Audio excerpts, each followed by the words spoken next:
So first up, Joanne Wright. Joanne is the Global Supply Chain Vice President for IBM and has been part of the first AI-enabled supply chain. So please welcome Joanne, over to you. Thank you very much. Thank you. What I wanted to ask you is, how many of you have kind of embarked on a digital journey? Any of you started with your companies on a digital journey? Okay, one or two. Okay, well, listen, what I wanted to do the next kind of 10, 15 minutes is just share with you, my day job really is actually running IBM's supply chain. So we are clearly a company that manufactures hardware, software, and services, just over $70 billion of revenue. But really, you know, what I wanted to kind of give you the premise of is that we were in this business of how can we, you know, become more efficient, more effective. How can we link up our insights on what our suppliers are doing, what we're doing, clients need us to do. And then we were also thinking about just this whole value chain that we're part of. And we do over 5 million deliveries a year, so not incidental. And what we were looking for is ways how we could really use digitization to really make ourselves more smarter, more effective, more efficient, and in this incredibly fast-paced world that we're in, how could we delight clients in a more effective and faster method each and every moment that we do a delivery? So the first challenge I think all of us face in the supply chain, and by the way, I think this is probably one of the coolest times in the world to be part of the supply chain, because this is going to go through incredible fast pace of transformation and change. We're going to become much more essential to the businesses that we support than ever before.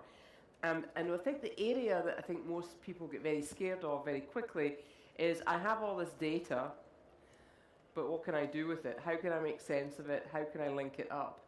So within, you know, IBM itself, we have multiple manufacturing sites across the 5 continents. We do a lot of business with OEMs, ODMs. We build things in-house. We deliver to over 175 countries. We use a lot of different systems to make that happen. And so the real challenge we faced about 18 months ago was, how can we better understand all that data? How can we link up the intelligence we have on the front end with our client intelligent order management system through to our manufacturing, SAP floor control systems, and then to our logistics providers. So we produce and deliver by train, by plane, by every form of transportation. And what we wanted to do was have an ability to have track and trace, end-to-end transparency and total visibility, and really bringing all that together to allow us to be a lot more agile, a lot more creative, a lot more responsive to the demands that each of us have. I mean, I think all of us like instantaneous gratification, right? We all love to order something, instantly know that it's been ordered, instantly know when it's going to be delivered, and we like to be able to track and trace it all the way through. And we're seeing that increasingly with enterprise clients, with everybody in the world, quite honestly. So our vision was that we thought it would be cool if we could create a model where in this digital world we could actually use all of that feeds, sensors, insights, and really pull it together so that when we have a disruption, we're aware of the disruption, we've got time to act on the disruption, we've time, and in most cases, I see as a way to avoid the disruption. And it kind of came to me, my kind of aha moment in this kind of new era was at the beginning of 2011. I was running the manufacturing and procurement organization for IBM. And we kind of kicked off the year with, first of all, the earthquake and the tsunami in Japan. And the first question was, what's the impact to your business? Are we going to have any impacts to our clients?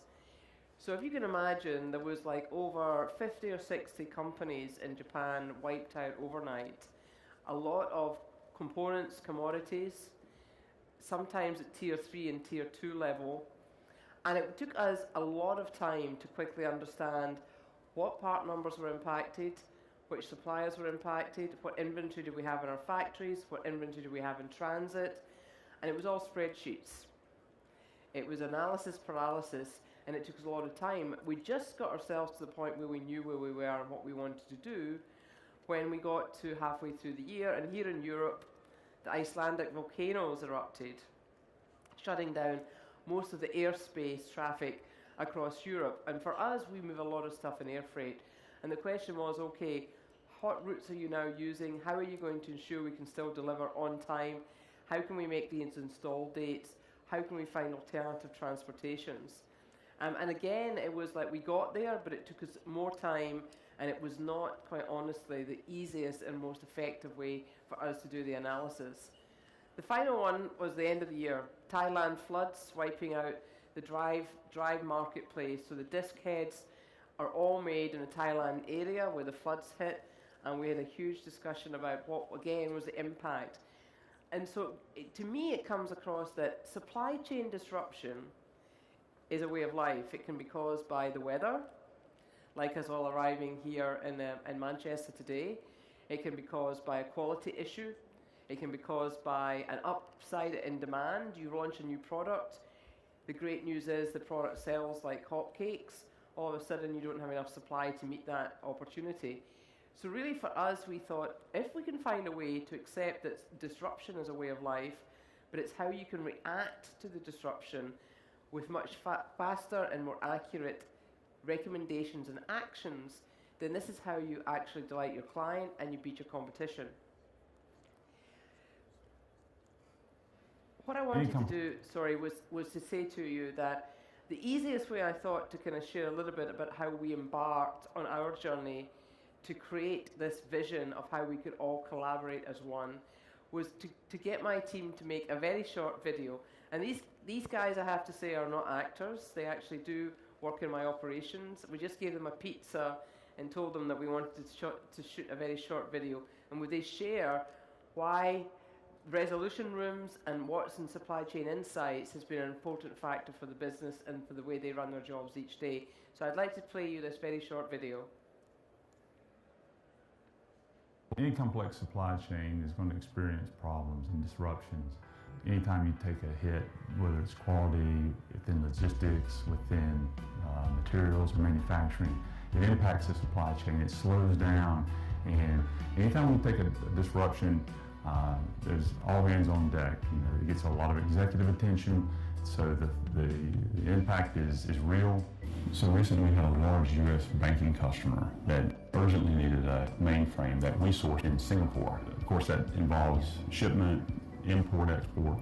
So we assembled a team using resolution rooms, got global logistics, procurement, all the right players together, and were able to answer the questions needed in an efficient fashion. Traditionally, this could take days and hundreds of emails and phone calls. With resolution rooms, we were able to reduce that into a matter of hours. Before resolution rooms, we had to pull together a team via email, which took hundreds of emails and many, many days. Now today, I'm able to put together a team in a matter of minutes and be able to update everyone on the situation and resolve things quickly. With Watson, I don't have to log into 10 different systems just to see if I can find an answer. I can just give it the question, it gives me the answer real quick, and I don't have to worry about any inaccurate results. Resolution rooms provides a single source of truth for anyone interested in the status of the problem or anyone working the problem. In a very broad, diverse supply chain, we've got participants that collaborate around the world. There's a lot of collaboration tools available to go and work problems. The one thing I really like about resolution rooms is how it's now using Watson to make recommendations for participants for a given problem. It's looking at historical resolution rooms and seeing who would make the most sense to participate in the problem at hand.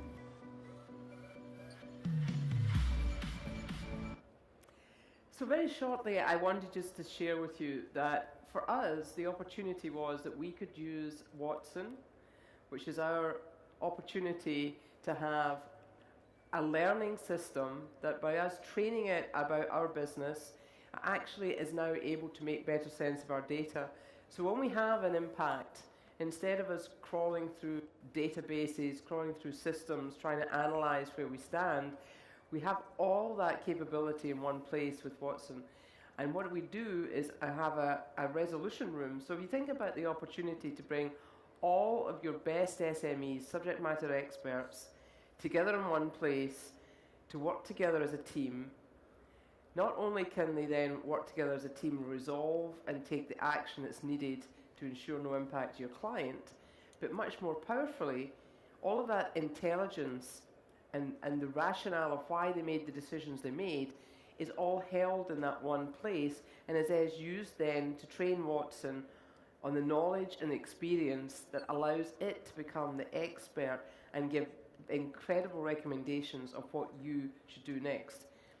Now, my team sometimes are a little bit scared about that premise and that opportunity, because this is not about artificial intelligence replacing your team or replacing your expert.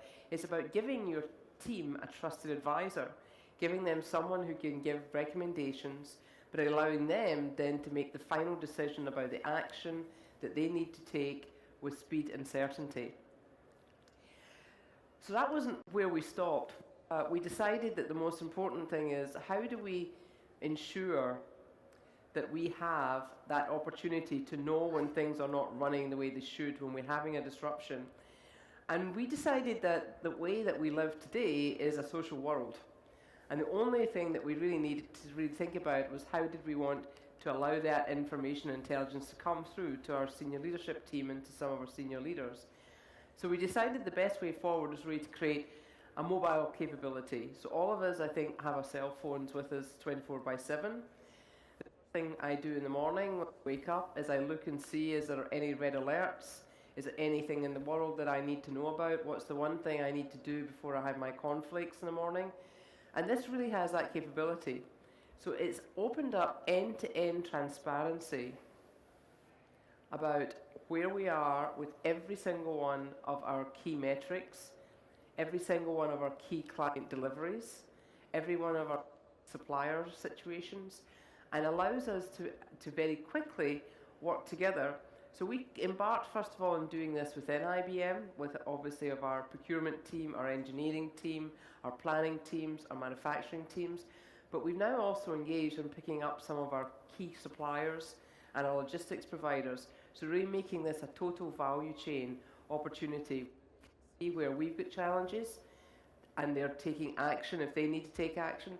So when we have a huge upside spike in demand for our new product, then instantaneously everyone in that chain can see that spike, can get prepared, can react, can respond.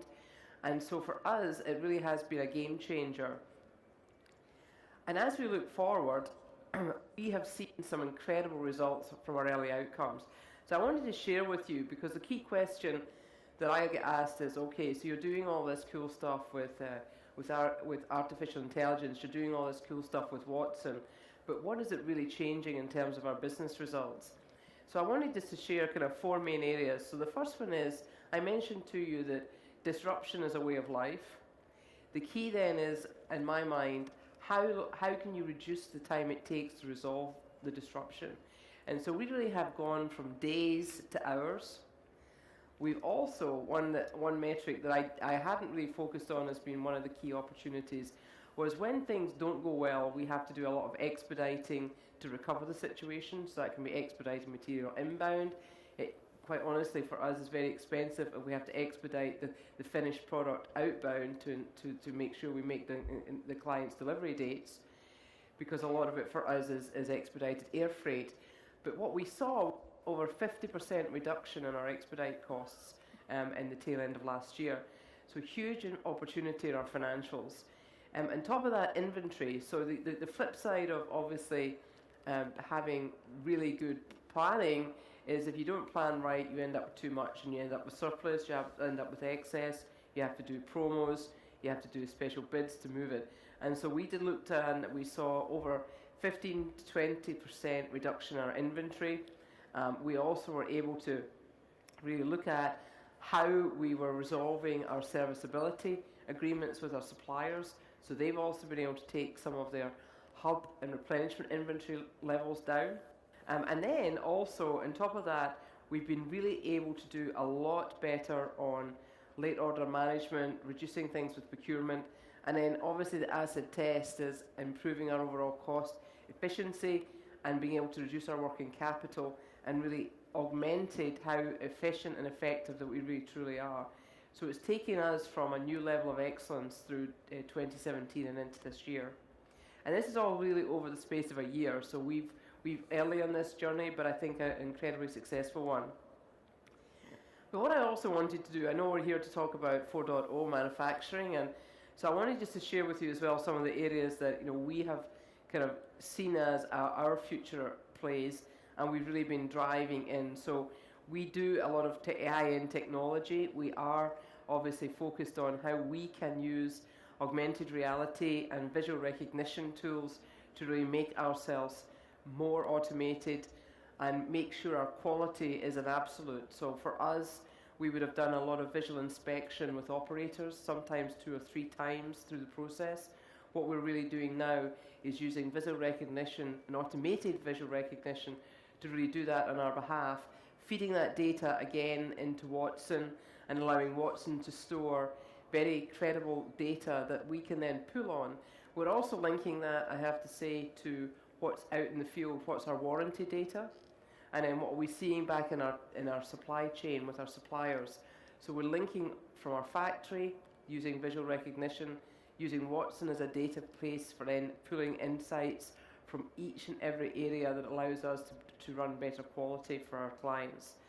And then a visual capability. So I'm based in our headquarters in Armonk, New York, and one of my absolute desires was that we could have a kind of like NASA and the space rocket taking off for the moon. How can you have this at a glance visual capability to really see where your business is running, where all the factories are running, where all this intelligent information can be stored and pulled together in a very executized format that allows you a glance to know where things are. And that was really kind of where we came to the vision of a command center approach, where end to end we can see real time and make real time decisions, partnering, as I say, with our capabilities on Watson and artificial intelligence. And the final area for us, I think I didn't capture on the chart, but I would like to share with you is, for those of you who've not been engaged, but 3D printing for us, particularly in my hardware business, has been a huge opportunity in new product development. We really have been able to print out plastic parts, try them out, make sure they functionally fit, and then make the tools that we need to make. And that's saved us months and quite honestly has allowed us to do real-time changes, real-time and very quantifiable ways to allow us to engage inside with our development team and then externally with our supply base on making us very, very efficient and effective, particularly in the space where we normally do like a new product every 6 months. We now can probably see that being reduced by 50% because we actually can work out what needs to get done before we make capital investment and capital expenditure. So I think, for us in IBM, we really see Watson, artificial intelligence, being not just the future for our supply chain, but what we are doing today. And I think, honestly, with a lot of what you're going to hear over the course of the day, just think about the industry that we're in, think about the art of the possible, and really think about, can you afford to be left behind? Because I honestly think that this for my team is by far the most thing that they've been engaged with. I've got over 20 years in supply chain. Exciting time to be in this industry. Thank you very much for having me here today. Thank you, Joanne. Can you give that to Tom?